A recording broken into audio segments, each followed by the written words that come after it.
प्रसाद जेना राज्य साधारण संपादक एससी डिपार्टमेंट। देखु ये जो सृजन संगठन जो कार्यक्रम चली भद्रक जिले में आमर जे राजस्थान पर्यवेक्षक आसते जड़े विधायक श्रीजुक्त रफिक महोदय आसुँच जिलार तमाम ब्लॉक से बुलूँ साधारण कर्मी भेटुंट भेटिक मतामत नौ मतामत को आधार कर आगामी दिन में जिला सभापति चयन प्रक्रिया कर आगामी दिन में कांग्रेस को सुदृढ़ करने ये कार्यक्रम चली कारण बर्तमान देश में जो भाई अराजकता चली भोट चोरी चली आमर जे नेता राहुल गांधी जी समग्र भारत वर्ष में प्रतिवाद सुर उठे आम साकार रूप देवाई आम तैयार अच्छु कारण ये कांग्रेस दल सदाबले अन्याय अत्याचार विरुद्ध लड़ाई कर साधारण लोकों ये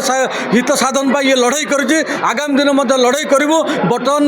जो भोट चोरी नहीं राहुल गांधी नारा देते भोट चोर गादी छोड़ से नारा को आम नहीं आगामी दिन में लोक मान पाखे पहुँचू आगामी दिन में लड़ाई जोरदार करूँ कारण ये आमर नैतिक अधिकार को केंद्र सरकार बीजेपी सरकार चोरी करुच्ची जहाँ को आम केदा भी क्षमा देवुनि जहाँ को नहीं राहुल गांधी समग्र भारत वर्ष में तमाम कोण अनुकोण लड़ाई जारी कर से लड़ाई को सामिल होइचु एवं सैनिक भली आम आगामी दिन में लड़ाई को जोरदार करूँ।